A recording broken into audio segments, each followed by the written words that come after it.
Seja muito bem-vindo, seja muito bem-vinda. Estamos começando agora mais uma conversa, mais um podcast. E hoje o assunto é especial. Hoje o assunto é sobre relacionamento tóxico. Como sair dessa situação, como não permanecer num ambiente onde você não é tratado como merece. E para isso eu estou recebendo uma pessoa muito especial, Alexandra, que faz parte da Master Flecha, uma mulher que tem muito a dizer nos dias de hoje. Eu quero te agradecer por você estar aqui, quero que você se apresente e dizer que é um prazer estar dividindo aqui o microfone contigo.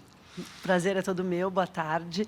Meu nome é Alexandra Musa, eu sou oficial de registro civil, tenho um cartório em Osasco, e eu sou gaúcha.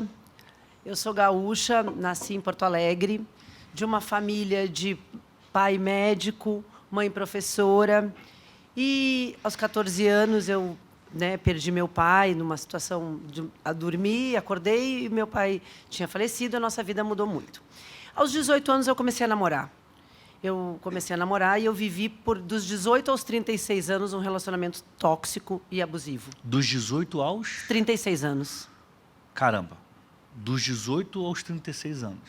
Ou seja, não é fácil para uma mulher forte que enfrentou um trauma logo na infância se libertar de um relacionamento tóxico. E por que a gente está falando sobre isso?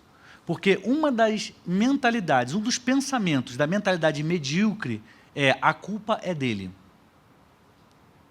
Olha só, a culpa é do outro. Por que você está nessa situação? Culpa do fulano, culpa do governo, culpa de não sei quem, A culpa é sempre de alguém.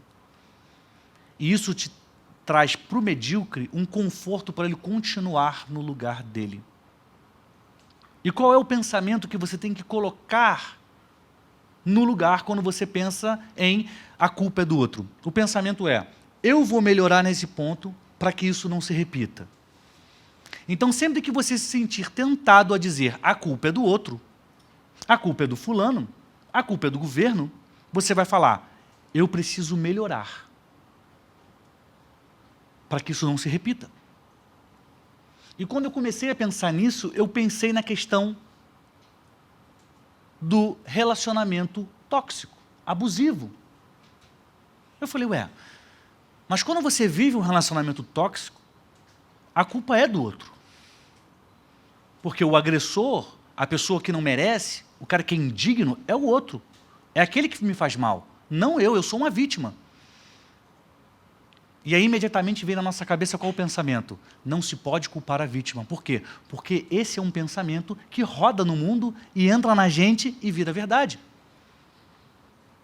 Mas o que eu estou propondo na mentalidade flecha é você pensar, eu vou melhorar nesse ponto para que isso não se repita.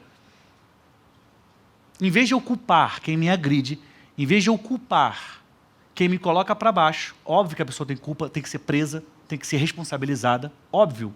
Mas é minha decisão não admitir aquilo e me libertar.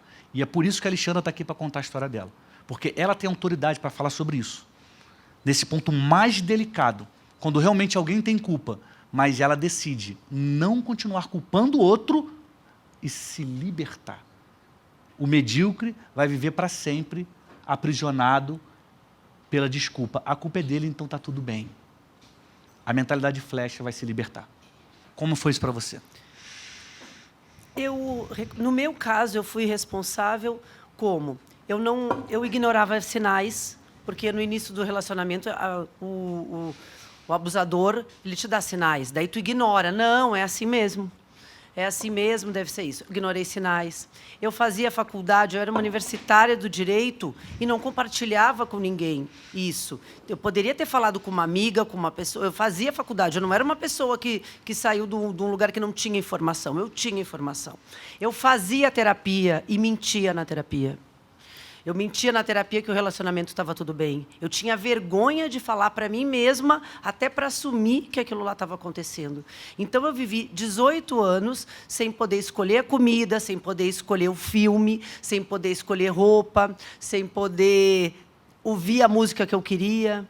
E foi assim. E chegou um dia que eu comecei a ver, digo, não, mas eu estou permitindo isso acontecer comigo. Eu tenho uma responsabilidade no momento que eu permito, que isso aconteça. Que ele falo o que ele pensa de mim, que eu sou burra, que eu sou feia, que eu sou inútil. Eu digo, mas será que é verdade tudo isso que a pessoa fala? E tu vai continuando naquilo ali. E isso que é a mentalidade medíocre, isso que é a minha responsabilidade. Não que ele não tenha as ações deles e realmente deve ser responsabilizado por isso, mas a minha responsabilidade eu tenho, e eu conversei com o Daniel. Eu falei, não, Daniel, eu tenho sim responsabilidade. No momento que eu não me questiono, que eu não busco ajuda, que eu aceito aquilo, que eu dou minha juventude por 18 anos para fingir numa sociedade depois que está tudo bem, porque estava tudo bem para todo mundo, tudo bem. Só que eu era uma pessoa que não podia fazer nada. Olha o ponto que ela traz. Ela não compartilhou com ninguém. Quando você compartilha com alguém que você ama, que está do seu lado, você tem a chance de ter um outro ponto de vista para a sua história. Talvez você não tenha passado por um relacionamento abusivo, talvez você tenha, talvez você esteja em um. Mas os pontos que a Alexandra está trazendo aqui servem para você em qualquer situação. Compartilhar com alguém. Desconfiar que o outro pode estar errado. Ninguém está tirando a culpa do outro. A gente sabe que ele tem a culpa. O problema é que muitas pessoas dizem que a culpa é dele e continuam paradas. Esse é o problema. É você paralisar, já que você já entendeu o que aconteceu. Não, a culpa é dele. Eu vou ficar na minha aqui. Eu não fiz nada de errado, mas continuo sofrendo. Mas continua sendo oprimida ou oprimido. Até que você encontra força para reagir. E como foi que você encontrou força para reagir? Eu queria muito ser mãe, né? Eu queria muito ser mãe e durante esse relacionamento abusivo ele me impunha muitas condições para... quando passar no concurso, daí passei no concurso, agora passou no concurso no interior, então também não dá. Então, agora eu passei no concurso, cheguei em São Paulo. Daí ele falou assim, pois é, agora eu não tenho perfil para ser pai. Então, quando eu passei 18 anos, né, pensando em querendo ser mãe, eu descobri que aquilo não era para mim. Eu pensei, talvez eu não seja tão burra, talvez eu não seja tão inútil, talvez busquei Deus, né? E Deus me iluminou e eu comecei a pensar diferente. Bem o que o Daniel está explicando. Eu comecei a pensar diferente. No momento que eu comecei a pensar diferente, eu disse, eu não preciso viver sustentada economicamente por ele. Eu posso ter o meu sustento, eu fiz uma faculdade, eu posso estudar, eu posso, né, ter a minha independência financeira. E, a partir dali, eu achei forças para pensar diferente, as minhas atitudes foram diferentes, os meus resultados são diferentes. Hoje eu tenho um relacionamento maravilhoso, está ali meu marido. Eu até me emociono, porque a gente tem um relacionamento hoje, dá para sair de um relacionamento tóxico e tu ter um relacionamento saudável. Eu tenho os 3 filhos maravilhosos, que eu não tive, que eu fui ter a maternidade após os 40 anos, e também mais uma coisa que todo mundo falava, mais um tabu que todo mundo fala, que já está. Então, eu me separei aos 36, eu passei no concurso aos 37, eu tive meus filhos aos 40 e aos 42, eu comecei um relacionamento com o Gilvão aos 38 anos, e hoje, já faz 14 anos que a gente está juntos, e eu mudei a minha mentalidade. Se você não aplaudiu, eu vou aplaudir sozinho. Obrigada. Eu quero que você conte como que a fé te ajudou nesse processo. Muito. A fé foi muito importante. Eu sempre tive fé.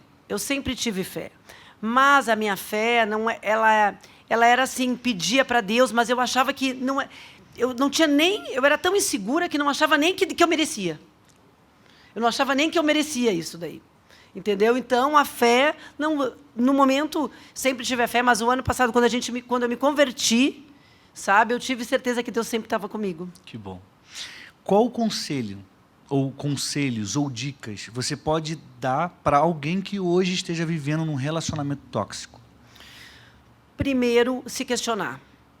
Eu acho que a primeira coisa é se questionar, pensar, isso é verdade, e compartilhar com alguém, sabe? Não é vergonha, não tem vergonha. Eu acho que o meu maior problema era a vergonha de dizer que eu, uma pessoa universitária, que saí de uma classe média, né, com instrução, poderia contar para alguém. Então, eu acho que é compartilhar, é buscar Deus, né? Eu acho que é muito, Deus te dá muita força, o Espírito Santo te dá muita força, te dá discernimento, te dá sabedoria para te agir no momento desses, sabe? Eu acho que é isso. Alexandra, muito obrigado, foi muito bom te ouvir. Obrigada. Achei maravilhoso, todo mundo aqui tem certeza, eu estou vendo os olhos brilhando das pessoas que estão nos acompanhando aqui ao vivo.